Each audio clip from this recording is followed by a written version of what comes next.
Ensina ela a coar lá a parada.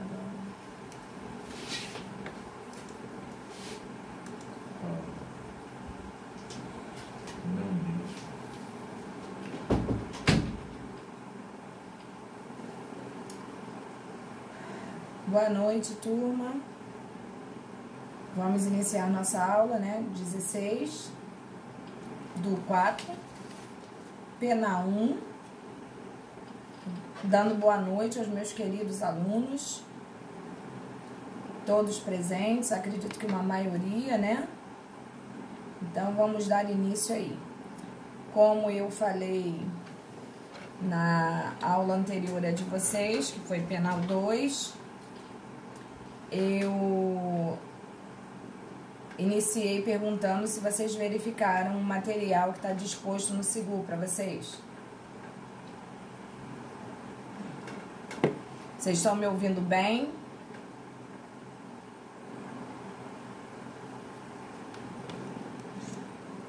Ai, meu Deus, vocês duas de novo aí, Jesus amado, é muita coragem.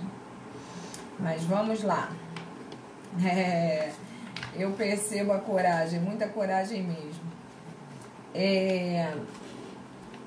Haja visto que nós temos colegas aí que já fizeram um penal 2 inicialmente, né?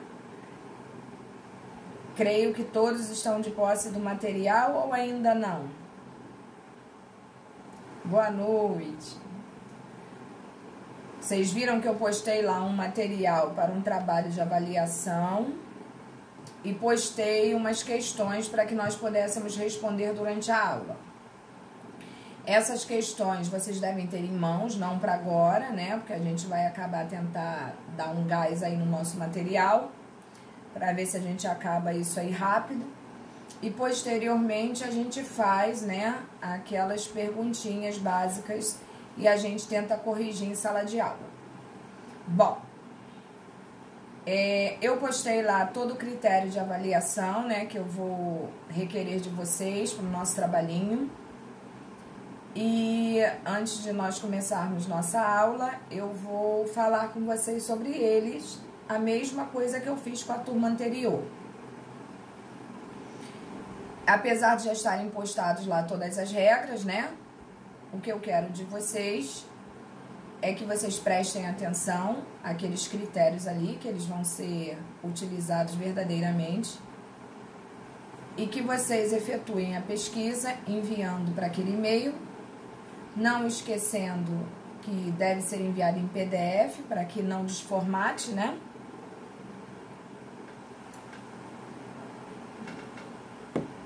E que esse PDF, principalmente, tem que ser identificado, né? Quando vocês forem fazer o PDF, vocês coloquem o nome do PDF, aluno fulano de tal, turma tal, né?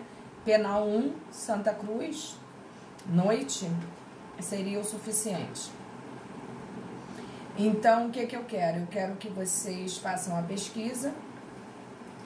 O tema de vocês é excludentes de ilicitude e as excludentes de culpabilidade. Eu gostaria muito que vocês efetuassem essa pesquisa com tranquilidade, com paciência, para que vocês tivessem... Eu não quero simplesmente que vocês me digam quais são, qual é o artigo, eu quero que vocês me digam como se utiliza, né? Usem exemplos, façam um trabalho bacana, um trabalho legal, para que a gente possa realmente catituar aí. Oi, Dri. O que tu perdeu? Tudo? O trabalho, né? Tá lá no SIGU já, todos os critérios. Vocês vão poder acessar, né? Depois, se vocês quiserem passar para o grupo, fiquem à vontade. E enviem PDF para não desformatar, com o PDF identificado com o nome do aluno, né? E a turma a qual ele pertence. Vocês vão efetuar uma pesquisa, não podendo esquecer que essa pesquisa é uma pesquisa detalhada. Eu já sei o que é excludente de culpabilidade, excludente de licitude. Então, a minha intenção é que vocês também saibam o que significa dizer que a gente tem que ter critério na pesquisa. Posteriormente a essa pesquisa, vocês vão ter que ler o que vocês pesquisaram. E depois dessa breve leitura, vocês vão ter que formar uma conclusão. E essa conclusão, ela tem que ser com as palavras de vocês, com o entendimento de vocês, daquilo que vocês pesquisaram. Não é um entendimento criado na cabeça, né? Ah, eu acho que é isso. Não. Diante do que eu pesquisei, diante do que eu li, compreendi que as excludentes de culpabilidade são isso. As excludentes de licitude é isso. Podem ser utilizadas desta forma, entendeu? Devemos ter cuidado para utilizar certos critérios em situações como X, Y, Z. Vocês vão formar uma conclusão.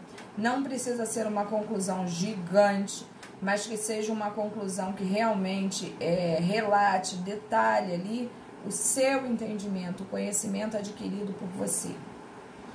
Tenha um critério, porque eu terei critério. E quando eu falo que eu terei critério, esse critério não é um critério para prejudicar o aluno. É um critério pelo contrário, né?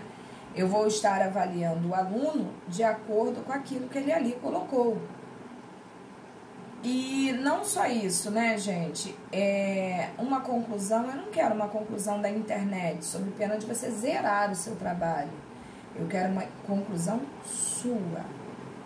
Pessoal, intransferível. Entendeu? Eu quero realmente ver o que você aprendeu com a pesquisa que você fez. Então, vamos analisar direitinho, tá? Na outra turma tiveram perguntas do tipo, mas professora, a P1 é maio, não sei o que. Eu botei essa data aí para que vocês também possam ser criteriosos no sentido de efetuar trabalhos separadamente, não tem aquela correria de ter que ofertar o trabalho, né? Tudo junto. Então eu coloquei aí, dei um tempo bem legal para que vocês apresentem esse material. O e-mail está lá para o qual vocês têm que enviar. Entendeu? Não tenham pressa, mas não deixem para a última hora. Entendeu? Porque eu sei a quantidade de trabalho que provavelmente está sendo pedido a vocês. Então, vamos tentar cadenciar isso de forma que não prejudique ninguém, tá? Se hoje eu conseguir dar a matéria até onde eu tenho em mente que tenho que dar, e eu verificar que o tempo de aula a gente pode eliminá-lo mais cedo, eu também não tenho importância, eu libero vocês mais cedo, mas eu tenho que dar matéria. Quanto ao nosso trabalho, ficou alguma dúvida? Porque a hora é essa. É individual, sim, Eline. É individual, sabe por quê? Porque em tempo de coronavírus, a gente tem que manter o isolamento. Então, eu acho que não seria assim muito justo, né? Esse trabalho já é à distância.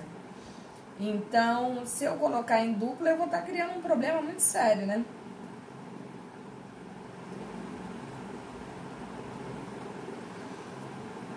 Bruna.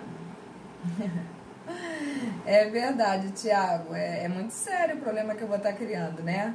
Cadê o isolamento? Mas não é um trabalho difícil. Eu vou falar, Bruna, fica tranquila, eu vou falar. Não é um trabalho difícil.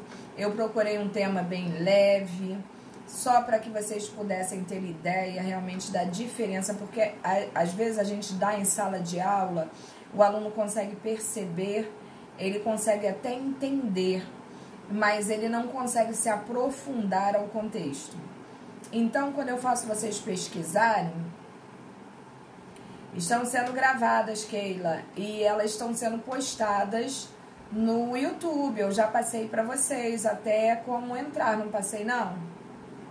Passou? Ah, tá, beleza. Qualquer dúvida que vocês tenham, fala comigo. Essa de hoje também será, tá? Todas estão sendo. Então, o que acontece? Oi. Boa noite. Só uma dúvida, por favor, quando eu trabalho. O trabalho já se encontra no Sigu, mas em qual aba? Na aba de material. Material?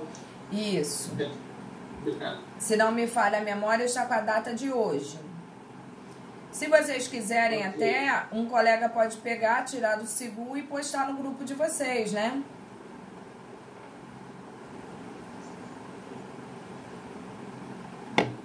Então, foi a Bruna que fez a pergunta aí, né? Bruninha, foi a Bruna que chegou agora. Bruna, voltando ao trabalho então. Já botou no grupo, né? Valeu, Carol. Eu só peço que vocês tenham critério realmente. Façam com calma. Qualquer dúvida podem perguntar. Eu postei lá o e-mail, Bruna, que tem que ser mandado, explicando que tem que ser em PDF, para que o trabalho não chegue aqui desformatado. Coloquei os critérios de formatação. Eu não estou pedindo a BNT, porque eu acho que vocês estão com a cabeça muito conturbada. Para isso, eu já pedi lá certinho coisas mínimas, coisas simples, tá? Que é só para gerar um trabalho acadêmico bonito, organizado. E vocês vão fazer essa pesquisa, não podem esquecer a fonte de pesquisa, que deve ficar na bibliografia.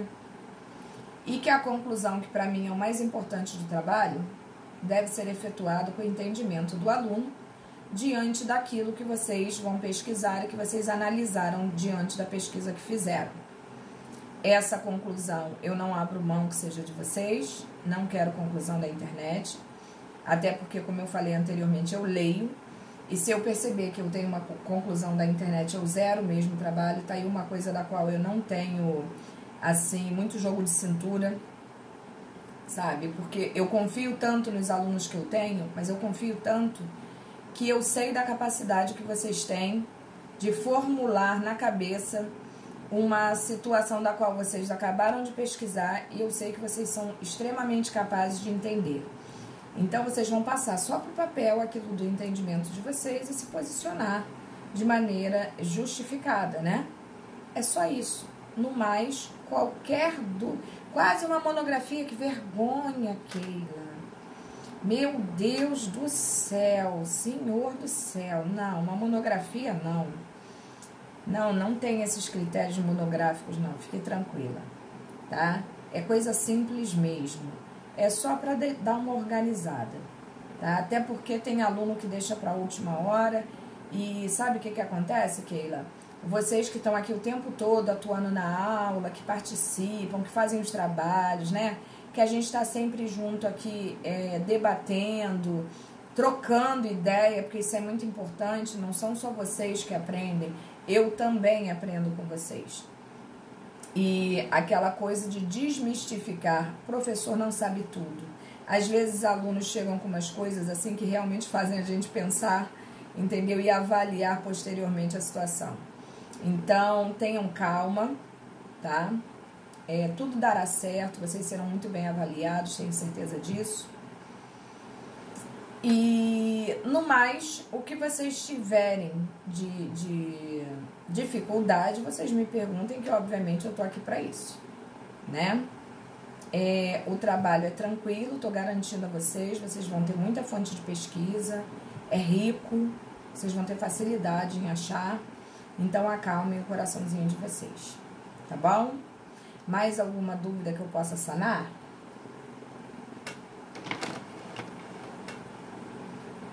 Não? Então, alguém sana uma dúvida minha? Em que slide nós paramos nesse primeiro material aí? Nada, meu amor. Fiquem com Deus aí. Aliás, Deus é o que a gente está mais precisando no momento, né? Nossa Senhora. Abaixo do tópico de Beccaria, 56. Tá, então tô indo pra lá. Pera aí.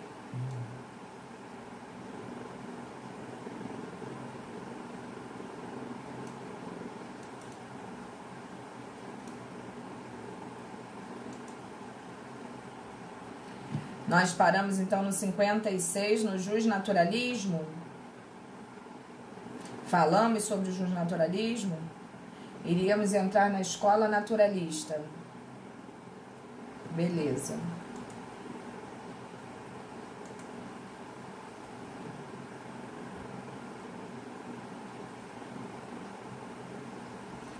Então, nós estamos no 57.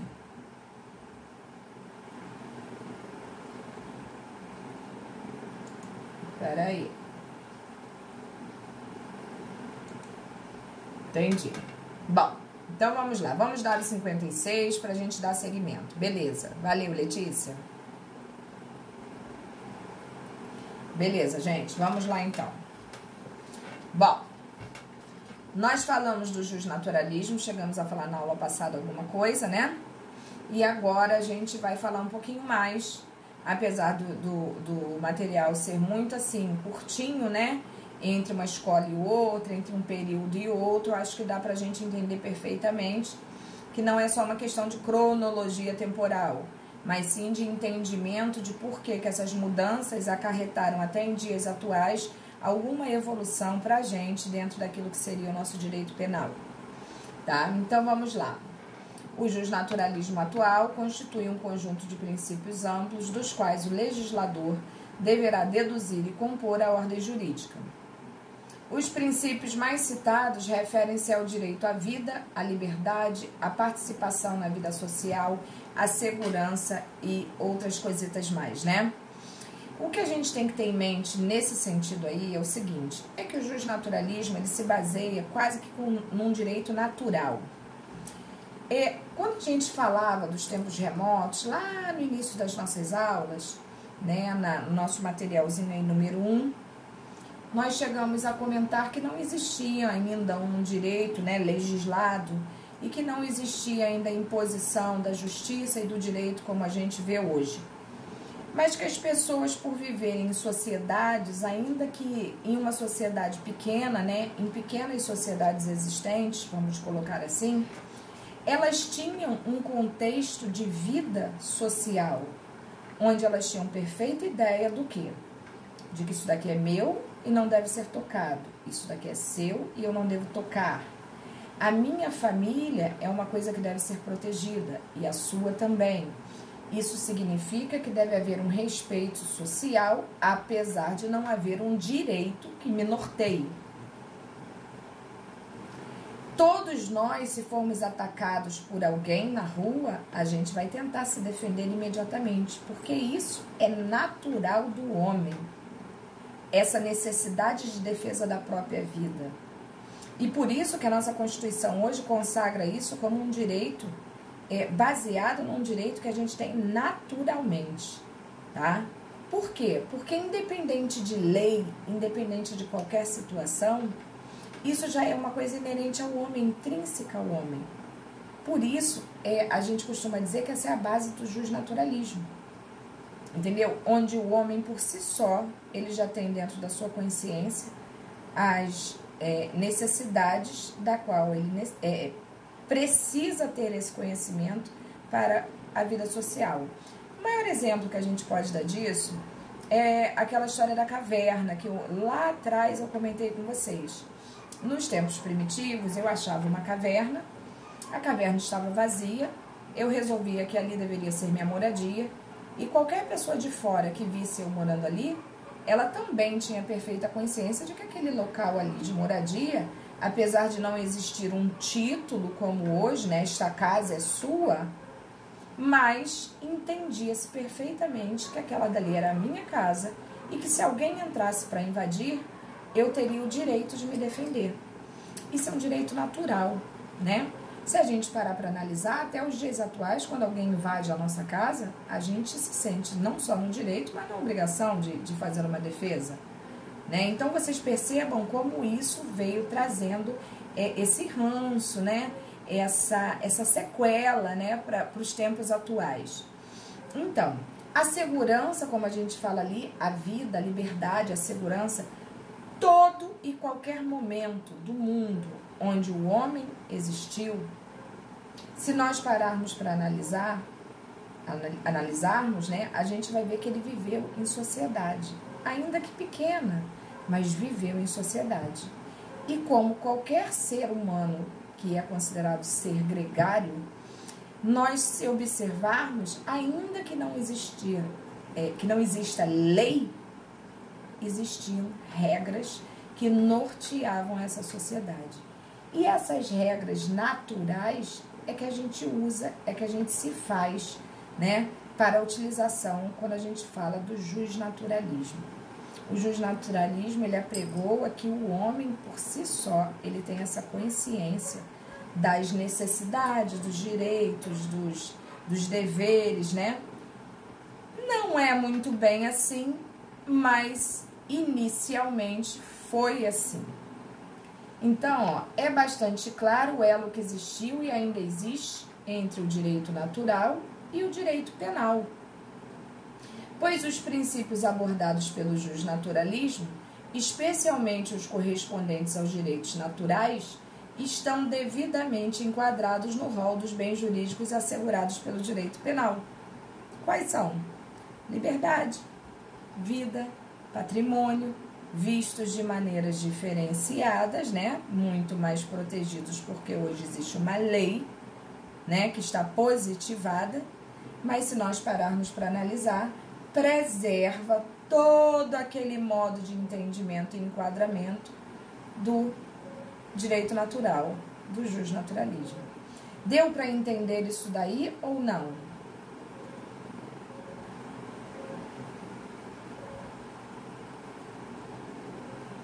Vamos lá, meu povo, vamos acordar, deu ou não?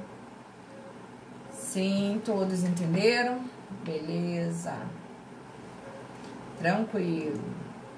E aí chegamos na escola clássica, né? Esta denominação foi criada pejorativamente, ou seja, nos leva a crer assim um pequeno deboche, né? Pelos positivistas. Qual é a diferença? E eu falei isso para vocês na aula passada, né? Eu escrevi sobre isso, né? Eu tenho um artigo sobre isso, que é exatamente a diferença entre o cara que pensa dentro de um positivismo e o outro que pensa dentro de um justnaturalismo, direito natural, né? E eu escrevi sobre Kant e Kelsen, né? Onde os dois, eles em certo momento, eles até se encontram muito em ideais, né? Mas eles divergem em relação a um seguir mais o justnaturalismo, né?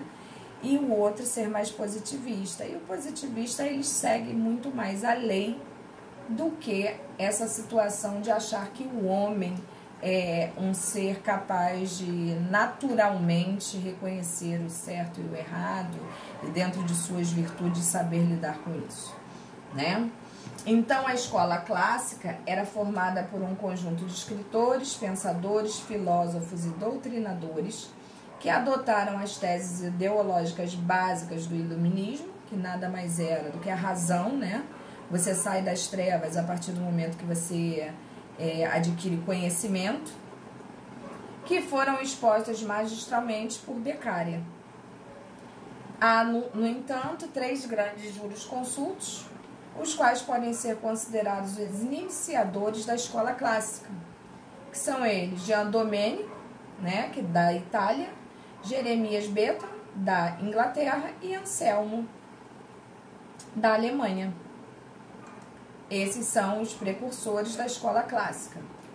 No que tange à finalidade da pena, havia no âmago da escola clássica 3 teorias: a absoluta, a relativa e a mista, que se compunha das 2 primeiras, né?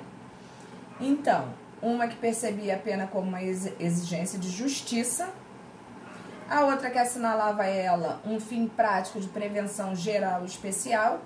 Observem que, se nós pararmos para analisarmos, é bem parecido, né, com as 3 funções da pena, que sofreram adaptações, mas que trouxeram todas essas sequelas até os dias atuais. E a mista, a qual resultava na fusão de ambas, como eu falei para vocês, e visava como utilidade ao mesmo tempo uma exigência de justiça. Só ficou faltando ali verdadeiramente a questão da recuperação, né? Bom, E aí surge o período científico, é tudo muito rápido, né? Isso, até porque se não for assim, a gente não vai terminar esse estudo jamais na vida. Ou o período criminológico, que nos remete muito facilmente para aquilo que nós já estudamos lá atrás, né? Que é aquilo que se refere à criminologia. Então, quando a gente entra nesse período criminológico, a gente vai perceber que alguma coisa caminhou, tá? E que alguma coisa se diferenciou em relação a tantas outras épocas. Olha bem, como também era denominada na época, esta fase caracterizou-se por um notável entusiasmo científico. Teve seu despertar no século XIX, ou seja, bem mais recente, né? Por volta do ano de 1850 e propaga-se até os dias de hoje. E já vimos muito claramente o porquê, né? Neste período teve início a preocupação com o homem que delinquia e a razão pelo qual delinquia. Exatamente o que nós vimos dentro do estudo que nós fizemos em relação à criminologia, onde não só o homem que delinquia, como a vítima, né? O porquê delinquia e quais seriam as maneiras de se evitar ou diminuir, né, todos esses reflexos. Esse período caracterizou-se pela irrupção das ciências penais no âmbito do direito punitivo e, graças a ele, se abandona o velho ponto de vista de considerar o delinquente como um tipo abstrato, imaginando sua personalidade, né? Ficávamos realmente no mundo abstrato e imaginando que o cara, por que ele delinquia, né? Na verdade, muita gente, inclusive, achava que o cara já nascia um delinquente. A justiça deve conhecer o homem. Esta expressão foi muito utilizada nas obras deste período. Porque a partir do momento que ela conhece o homem, ela consegue desmistificar uma série de coisas que antes as pessoas eram assim. E não conseguiam perceber, não conseguiam entender porque a pessoa delinquia. E aí surgiu o determinismo. Durante o denominado período científico, surgiram doutrinas que nortearam o pensamento da época, repercutindo inclusive no âmbito criminal, que ficou consagrada como a filosofia determinista. Alvo de muitas críticas, como tudo em toda essa passagem desses períodos, né? Se vocês perceberem, sempre o assunto é o mesmo, era um criticando o outro, mas aproveitando a ideia anterior para criar pequenas nuances modificadoras e adaptar ao contexto atual. Observem que até os dias atuais isso acontece. Né? É o velho nada se cria, tudo se copia. E a gente adapta de acordo com as necessidades do momento. Alvo de muitas críticas, o determinismo é uma teoria filosófica que afirma que as escolhas e ações humanas não acontecem devido ao livre-arbítrio, mas por relações de causalidade, aquela história da causa e do efeito. A teoria defende ainda que todos os acontecimentos ocorrem devido ao decurso natural, por uma causa específica e devem de fato acontecer. Ou seja, não tinha jeito. Ia acontecer porque ia acontecer, né? É quase um dogma um troço desse, né? E aí surgiram os evangelistas e a escola positiva, né? Que nós acabamos de falar, que os positivistas, né, são aqueles que se baseiam e seguem realmente e fielmente aquilo que a lei demonstra que tem que ser seguido. Foi César Lombroso, autor do livro O Homem Delinquente, quem determinou os novos rumos do direito penal.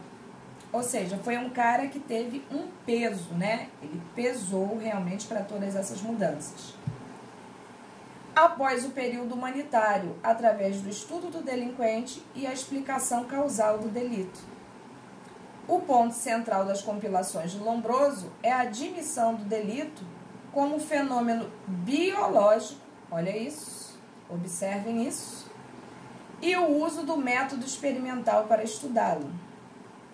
Foi ele o criador da antropologia criminal, e a seu lado surgiram Ferri, com sua obra Sociologia Criminal, Garófalo, né, no campo jurídico com a obra Criminologia, podendo os 3 serem considerados os fundadores da escola positiva. Então, observem que aqui nós passamos por um campo mais científico da coisa, né, um campo mais estudado da coisa. No entanto, apesar de ser estudado, nós vamos ver o quanto houve de modificação de lá para cá. Uma vez que existiam ideias assim que realmente hoje são inaceitáveis, mas que se nós pararmos para analisar, nós vamos entender que se não fossem esses caras a pensarem nisso tudo que a gente hoje está estudando, provavelmente nós estaríamos ainda com o pensamento daquele nível. E nós só evoluímos tanto porque tiveram pessoas como eles que pensaram por nós aquilo que provavelmente naquele período outra pessoa não faria. Tá? Então foi de uma ajuda muito grande, né, para a evolução que nós temos em relação ao direito penal principalmente.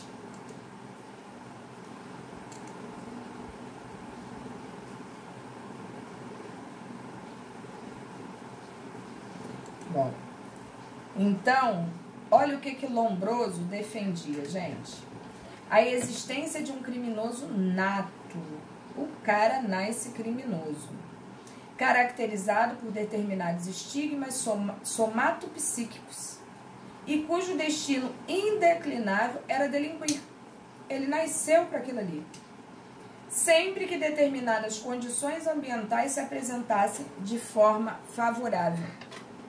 Então, ele mais ou menos colocava o quê? Que o cara nascia com certas características e que não tinha jeito, ele ia delinquir, que bastava para tanto se apresentar o momento correto para dar o start e ele iniciar, né? Condições favoráveis, o que nos leva a crer que é aquela famosa frase, né? Que a ocasião faz o ladrão. Entendeu? Ah, é meio absurdo? É sim, hoje isso é meio absurdo.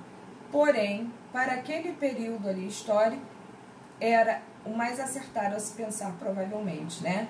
E por isso eu falo que a gente tem que muito agradecer a esses respeitáveis pensadores aí, porque se nós não tivéssemos tido a ideia deles, né, dos mesmos, hoje nós não estaríamos tão evoluídos, né? E provavelmente daqui a 50 anos a gente vai achar que isso tudo que a gente está falando aqui é uma grande banalidade, né? Discípulo dissidente de Lombroso, Henrique Ferri, ressaltou a importância de um trinômio causal do delito, os fatores antropológicos, físicos e sociais, dividindo os criminosos em 5 categorias. Ou seja, observem que aqui, como ele está falando, ele foi dissidente, né, de Lombroso. Ou seja, ele pegou a ideia de Lombroso e deu uma aprimorada, deu uma ajeitada, uma melhorada. E aí ele não acreditava simplesmente num criminoso nato, mas ele também não descartou a ideia do parceiro dele. E ele caracterizou ali 5 figuras distintas, né? Dizendo que o criminoso podia ser o criminoso nato, aquele que realmente nasce com aquelas características. Tinha o louco, que praticava os crimes por simplesmente atos de loucura, né? O criminoso habitual tinha o costume inserido já no seu contexto. O criminoso ocasional, que é o que nós falamos, a ocasião faz o ladrão, né?